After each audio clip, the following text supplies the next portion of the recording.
Madeline.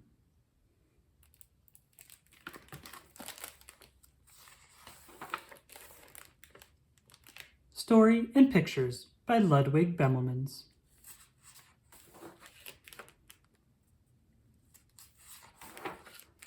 In an old house in Paris that was covered with vines,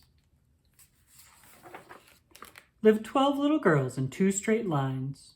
In 2 straight lines they broke their bread, and brushed their teeth, and went to bed. They smiled at the good, and frowned at the bad. And sometimes they were very sad. They left the house at 9:30 in 2 straight lines, in rain or shine. The smallest one was Madeline. She was not afraid of mice. She loved winter, snow, and ice. To the tiger in the zoo, Madeline just said, "Pooh-pooh."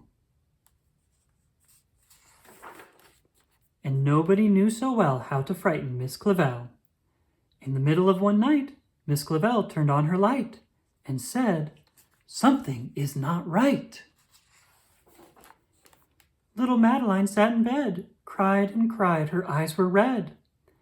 And soon after Dr. Cohen came, he rushed out to the phone. And he dialed DAN 10-6. "Nurse," he said, "it's an appendix." Everybody had to cry. Not a single eye was dry. Madeline was in his arm, in a blanket, safe and warm. In a car with a red light, they drove out into the night. Madeline woke up 2 hours later in a room with flowers. Madeline soon ate and drank. On her bed there was a crank, and a crack on the ceiling that had the habit of sometimes looking like a rabbit. Outside were birds, trees, and sky, and so 10 days passed quickly by. One nice morning Miss Clavel said, "Isn't this a fine day to visit, Madeline?"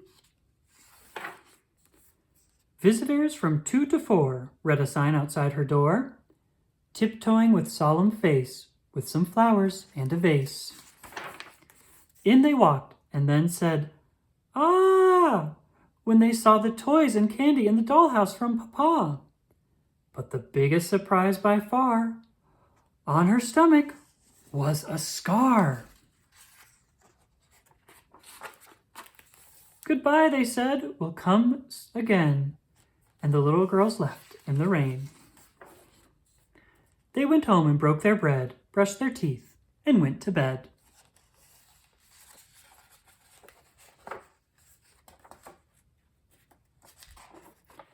In the middle of the night, Miss Clavel turned on the light and said, "Something is not right."